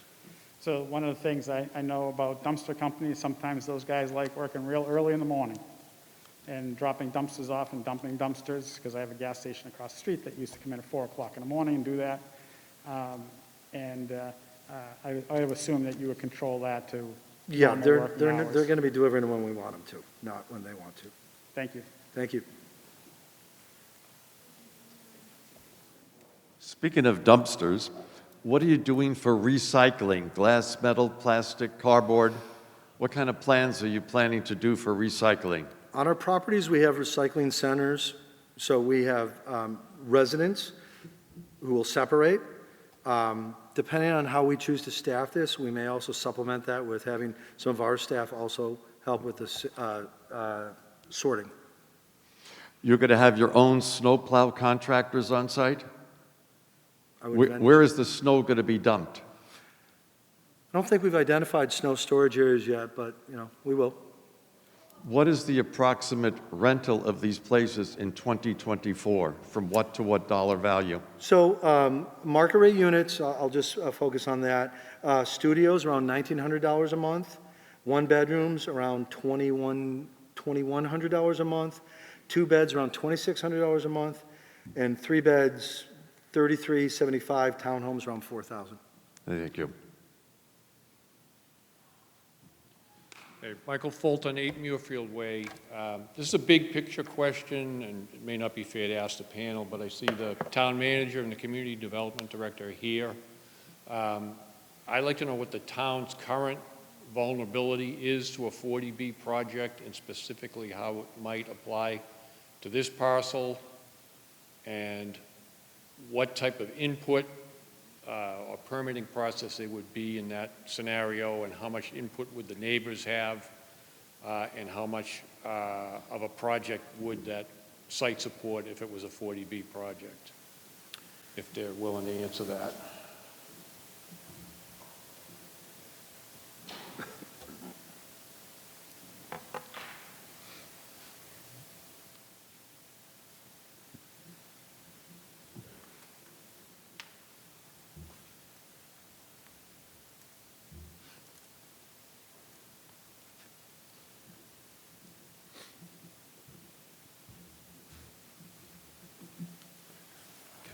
Good evening. DHCD has us at 9.8%. That's on their website. That's current information, best available information according to the state. So the town is aware of that. That's been discussed and presented as part of this dialogue. This project, as proposed, would include 60 deed-restricted affordable units at 9.8%. You would need, the town would need 24, I think I reviewed this with you, 24 units to reach 10%. This project, as proposed, is at 60 units. Once the 2020 census is official, which DHCD believes will be in 2022 at this point, based upon the delay with the U.S. Census Bureau, the town projects us to be at about 9.7%, which would require 44 units. Okay, so specifically beyond that, if a 40B project was proposed for this site, my understanding is the way that works, the developer only has to apply for one comprehensive permit to receive that okay from the town. So that there would not be this process of public meetings and planning board meetings and everything else. And I don't know if you could hazard a guess as to what that site would hold capacity-wise if this project fails and we end up in that scenario and somebody comes along with that type of a project under the 40B statute. And my understanding of the 40B statute and regulations is based upon some specific stats related to Chelmsford. The maximum number of units for any one particular 40B is maxed at 300 units. Okay, so it would be 300 units on the site? Correct. Okay. And that's with just the one comprehensive permit? Yeah, and just to clarify that, the 300, if a developer chooses to propose more than 300 units, my understanding is that gives the town zoning board of appeals the right to deny. Doesn't mean that the zoning board, the town, the neighborhood, and the developer wouldn't agree to more than 300. But a 300 unit, more than a 300 unit threshold would allow the zoning board a reasonable right to deny. Okay, and that would require no change in the current zoning, which is residential, and no overlay to be. Correct. 40B would, right? 40B would override local zoning, wouldn't go to town meeting, would not go to the planning board, wouldn't go to the select board. It's by right. The owner has. It's through the zoning board of appeals, and it's a very developer-friendly process. Okay, thank you.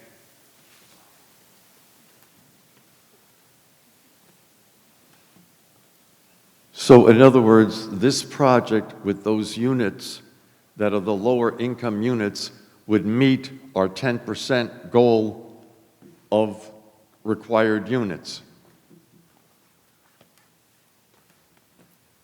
This project as proposed would not only get us to 10%, it would get us over 10%. And some of the town's internal mathematical projections using the projected 2020 census and trying to calculate out to 2030 based upon previous trends would likely put the town in a very favorable position throughout the next decade. So in other words, as a town, we should count our blessings that this corporation wants to work with us, wants our input, and will also meet our goals of keeping other developers out for 40B. That's certainly one way to look at it. Okay, good. That's what I wanted to hear. So this is a good. And just to add to that, it's important to note that were this to be a 40B, and there's some further subtleties to the unit count that we don't need to get into now. Choice couldn't build what they want. You can't build age-restricted in a 40B community. So one of the things that we learned when we started engaging with the community was that housing, age-restricted, affordable housing was a very real need for the town, which is why we engaged Choice SCG to pursue this. With a 40B, you can't build that. So, just for clarity. Helen Blasioli. I think there's only one person other than myself in this room right now who knows and dealt for 2 solid years with a 40B unit that's called Windermere. And we fought them and fought them and fought them. We thought we could hang our hat on the traffic. Well, that went down the drain real fast. We never, ever, ever, in all those 2 years, and all the attorneys we had to pay for out of our pocket, got the satisfaction we're getting from Trammell Crow today. They have never had a unit or a developer in this town that has taken the time and spent the money to care about the town and its residents and everybody around it. And I think this town better think twice about what we can get, because you're not going to find anybody better than this group that's sitting up there right now. And I think that if we wait around and we fart around, plain English, it's not going to be to our benefit at all. And the other thing I've learned about Trammell Crow, and when I've investigated them, is every place they go, they bring businesses, and we need businesses.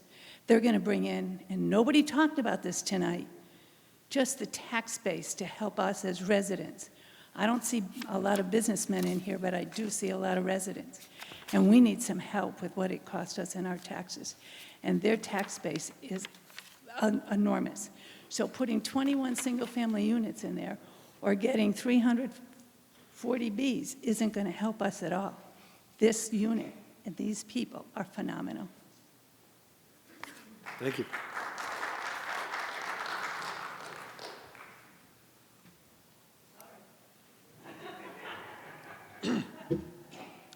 Richard McGackran, 23 Augusta Way. I came here tonight under the impression I was going to get to address the planning board. I don't have any questions for Trammell Crow, so I feel like I'm talking. You've already heard my spiel, so I don't want to repeat myself. So if that's the case, I'll just wait till, maybe there's going to be another opportunity. Well, the December 8th presentation, which I believe would be akin to this, but with planning board participation. So I think that's where the venue where you can address the planning board with their questions. Thank you.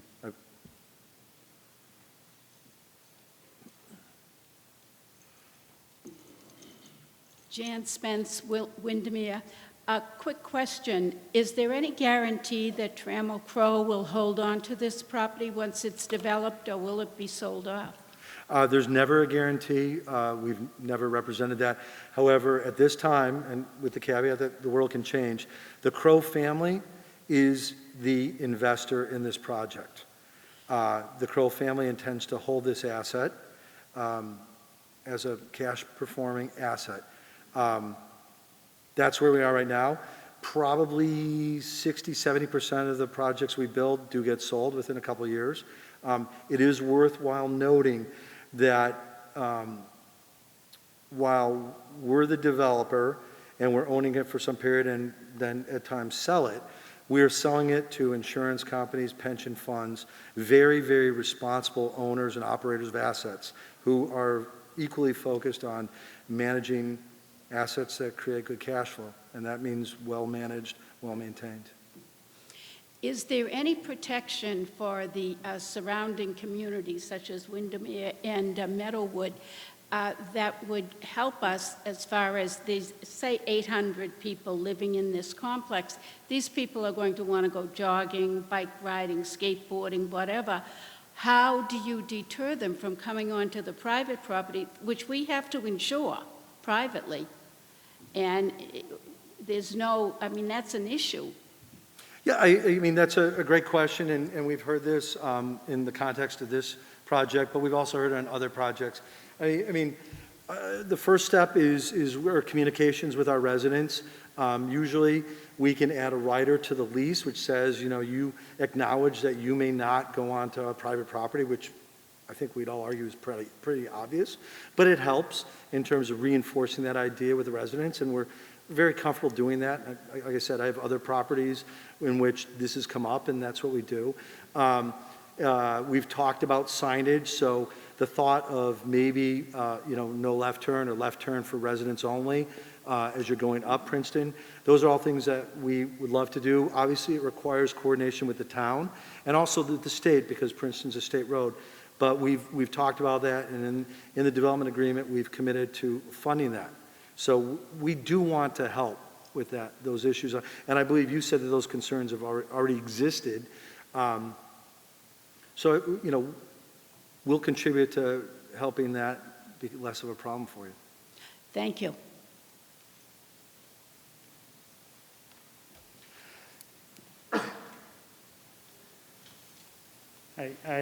Joe Zaharoulis, I have one more point, and I know Melissa said she'd forward it to me, but in the development agreement, the one I read, that was, I think, done in November,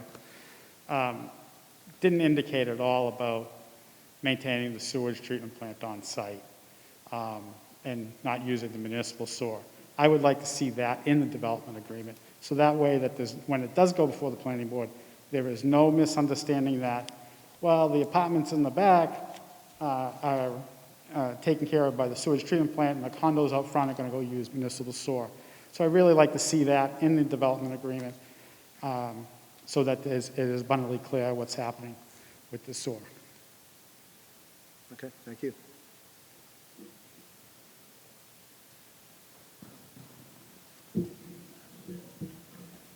Hi, Doug Chandler from Meadowwood.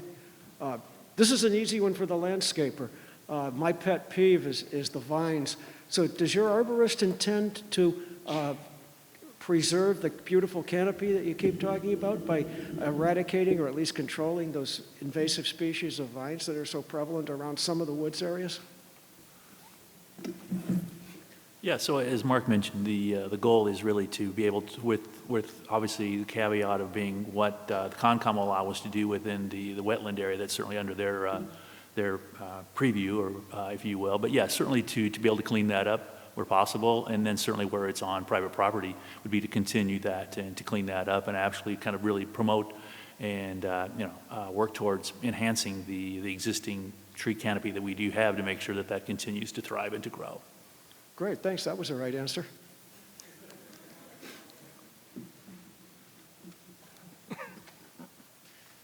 Badri Upliapan, transportation question.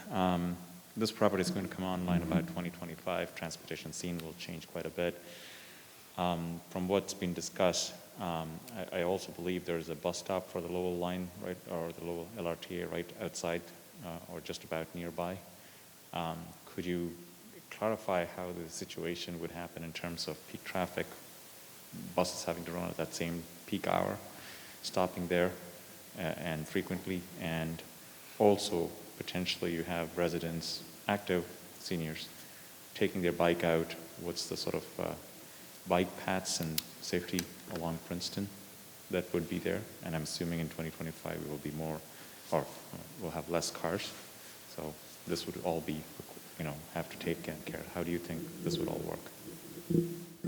Yeah, so the project itself is going to utilize the existing buses that are out there on the schedule that's set by the LRTA. So we will not be adding any more bus and capacities or more buses. So what you see out there today is what will continue to occur. And in terms of if people were to take the bikes out onto Princeton Street itself, they would continue to have to use the shoulders or the sidewalk system. We're not adding bike lanes to Princeton Street. Understood. I'm just raising this as a potential flag on that either the town and state have to work with, and as we move to a sustainable transportation mode or sustainable driven town planning, so some aspect. Also, do you, from a landscaping perspective, how much of the space, if at all, will be grassy area, and would that be maintained, or would that be, is it large? Is it an acre worth of grass, laid grass, your Kentucky bluegrass or whatever the appropriate grass is? So are you talking within the wetland? I'm sorry, I'm not quite sure. Not within the wetlands, but in the developed area, basically? Would there be The grass developed spots? area, Yeah. I don't know the quantity of that as far as the square footage, but certainly the maintain of that, the maintenance, if you will, it would certainly be, obviously important, both from aesthetic as well as a functional endpoint or perspective for the tenants as well as the building owner. So yeah, absolutely, the maintenance would be a really important element of the lawn. But I think we also want to be able to be kind of smart about the as we start to talk about sustainability and resiliency, to be able to kind of push, obviously, the native plant palette that we would be doing in there, and there's obviously a big call the more that we can move away from, Kentucky blue is a good thing. It's always a challenge, I'm going to be honest. We do a lot of campus work as well, and the desire for throwing a Frisbee or little kids in the lawn is certainly kind of goes counter to the notion of less lawn, so it's trying to find a balance in there, but yeah, absolutely. There's things that we can do to be able to think about turf-type tall fescues that have much deeper root zones as opposed to Kentucky blue, so and I think for most people, to be honest, probably wouldn't know the difference visually, but there are plant species we want to be able to think about as well to make sure we're doing smart things about that. And at the same time, I think making sure we're doing the balance of the practical side as well as the resilient and the sustainability side as well. Okay, would there be specific language either in the operations document or the development agreement or whatever it is in terms of restricting use of nitrous fertilizers and runoffs that, nitrogen-based fertilizers and stuff when you apply that and maintain those lawns? Yeah, absolutely. We do that. Cambridge is obviously very, very vocal relative to their position next to the Charles. And essentially, we're at a point with any of our projects over there that essentially the fertilizer itself is pretty much pulled out of the specs, just because of those very reasons that you mentioned. Okay. Another question, there's enough senior housing here supposedly planned. There may be senior housing in terms of seniors who may want to take up gardening or seasonal summer vegetable gardens and patches. Would there be space for that as a potential activity for them to be able to use that and grow that subject to all liability conditions? Maybe, Mason, if you can go to maybe the last iteration. So we're actually carving out land that we're transacting to SCG Choice. And again, I realize people may not be able to see this. That, again, is Choice. I defer to David, who unfortunately can't be here, but I think there is room there for that type of programming. I just can't speak to it in detail. Okay, thank you.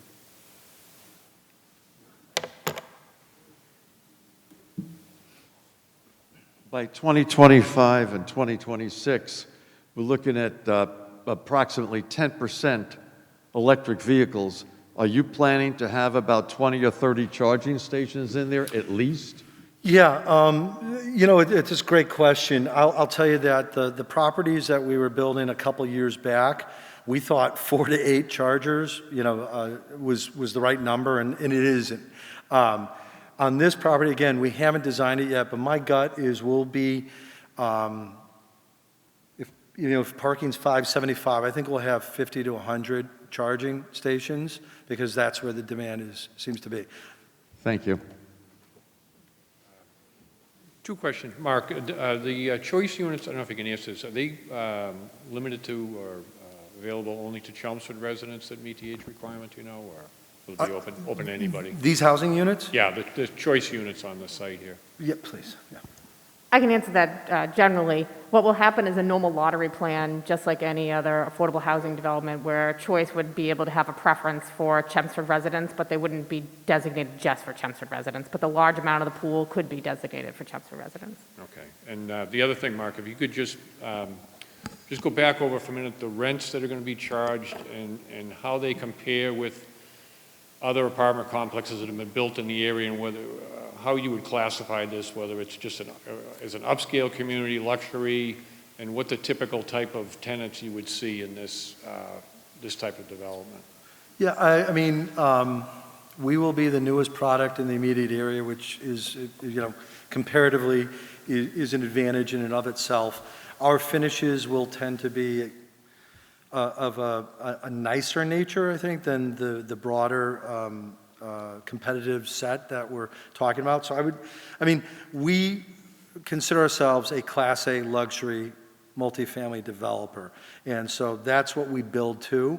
What that means is that the residences have granite counters, which people may consider a condominium or home ownership grade type finish. That is standard in our properties. So I would say the rents that I rattled off, again, around $1,900 for a studio, $2,100 for a 1, $26 for a 2, and $33 for a 3. Those will be at the higher end compared to the competitive set around here. That in concert with the amenities, I would expect would put us at the very top of the tier in terms of rents, but also, I guess, in terms of the demographics. The demographics we build to, we are, as you would imagine, we're obligated to rent units to anybody who can fulfill our rental requirements for credit checks and whatnot. We build to certain demographics. We build to young couples, so often without kids. At times, they will have children. Typically, by the time those children get of a certain age, they're moving to a permanent home in the community, and they're living in Chelmsford because they like Chelmsford. They're getting a feel for it, and then they buy a home. We also have a lot of residents who I consider empty nesters. Residents of Chelmsford who've decided that they don't want to shovel and don't want to cut grass and don't want to maintain the home, but they love Chelmsford, and they'll move in. Now, broadly speaking, there's all kinds of other people, but what we're building to is really those two kind of demographic chunks. And again, that's reflected in the amenities. Like I said, we're going to have meeting spaces, printer stations, carols, and private desk areas, which are geared towards what I call professionals. That really, many who are frankly working from home or working from the residence.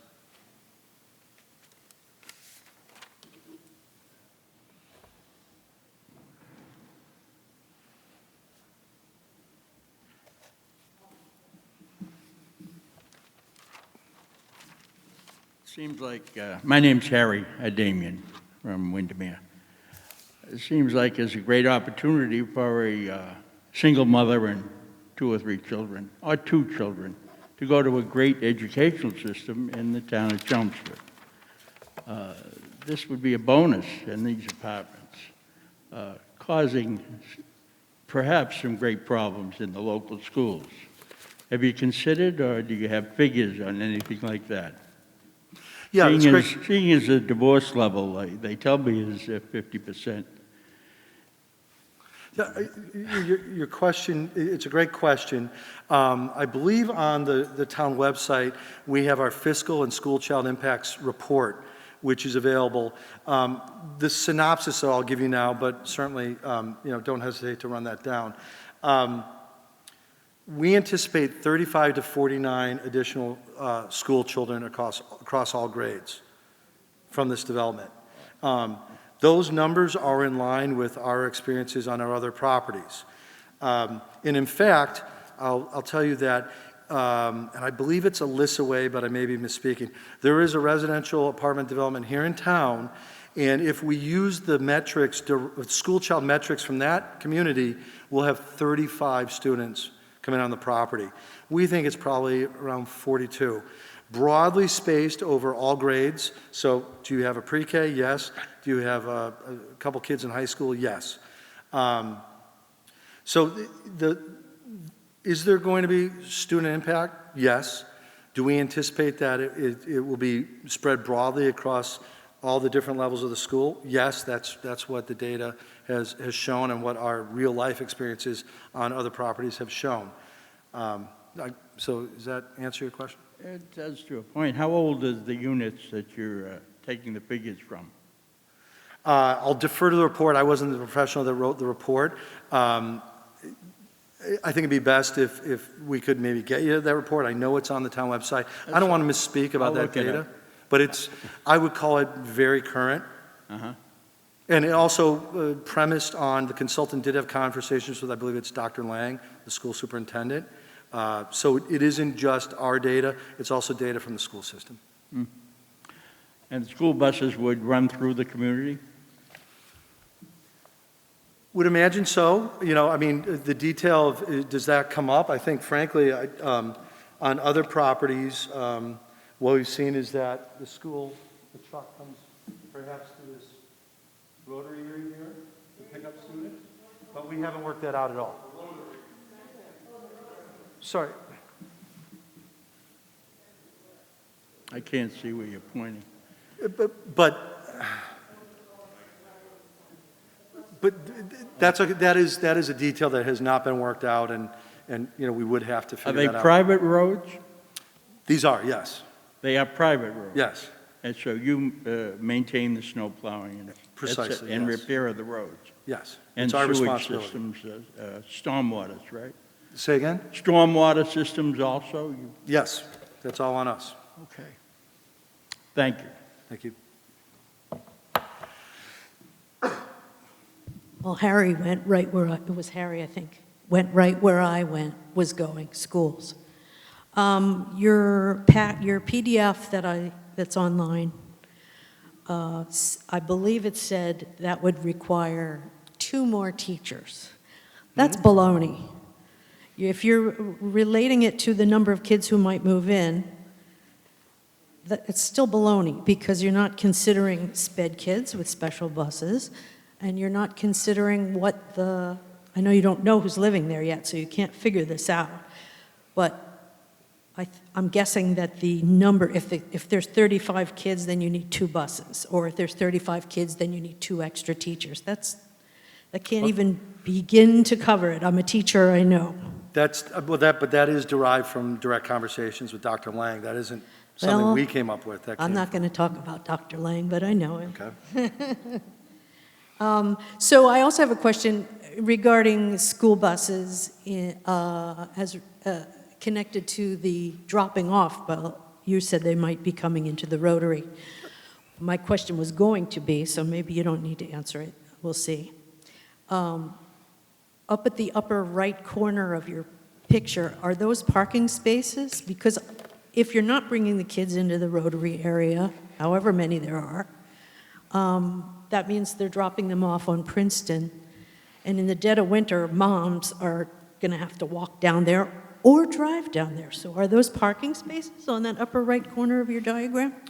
Where the townhomes are located in the upper right hand, there are parking spaces. Those are townhomes there. Oh, I thought it was parking spaces. Yeah. Okay, he may have covered everything I was going to say. Sorry, strike that. Well, there is parking in front of the townhomes themselves, and then there is a parking lot that is between the choice structure and the townhomes, call it 800 feet from Princeton.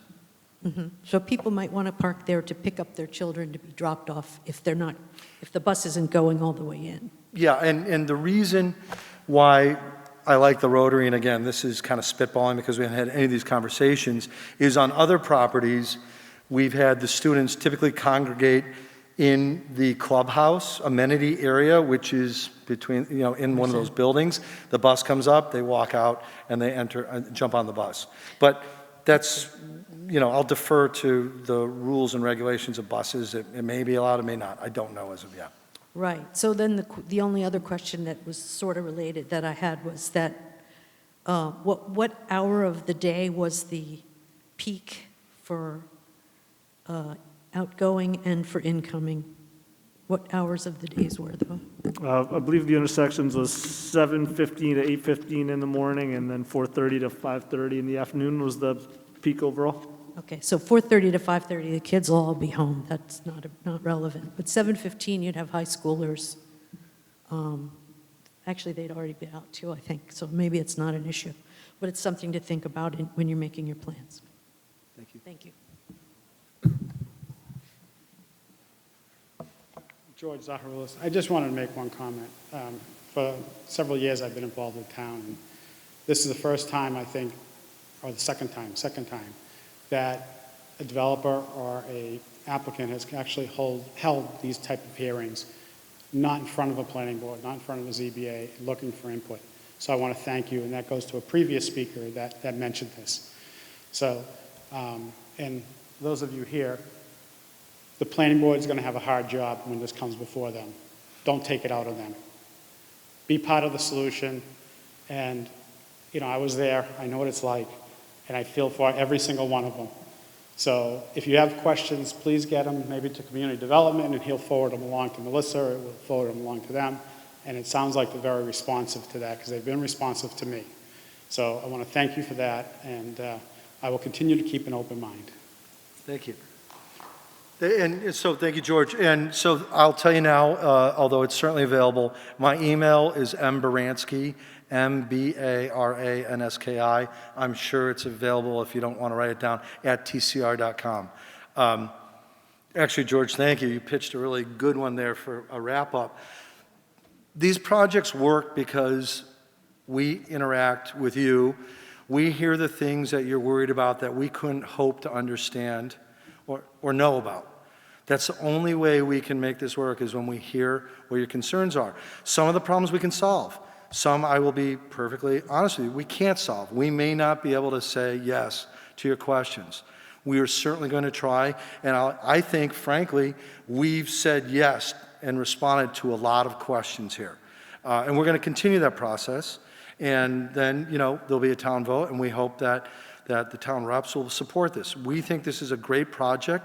It is laser targeted to respond to the needs of the town in creating housing that a 40B project cannot create, in putting the town over its SHI, in responding to the housing choice requirements, which at some point will be punitive to towns and cities that don't engage in this, meaning there will be a loss of MassWorks and state aid. Now, when is that going to happen? No one knows. The law was just created, but it will happen.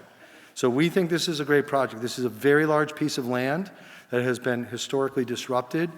And we think that the massing and the housing that we're presenting is very appropriate for what has been there before and what it can accommodate. So we're here. We'd be glad to speak to you afterwards. Certainly, if you want to contact us in the coming days, do not hesitate. And hopefully, you'll attend next week on the 8th. And as George said, I agree that I think the planning board and, frankly, the select board and the town administration have worked really hard in creating guidance on what they think are the right things to do here. And they put in a lot of time and effort, and for that they're to be commended. And so, yeah, treat them well. Ask questions, right? And some we can answer, and we'll have good answers for you. Some we may not. That's kind of how it is, but we're really trying. Thank you for your time.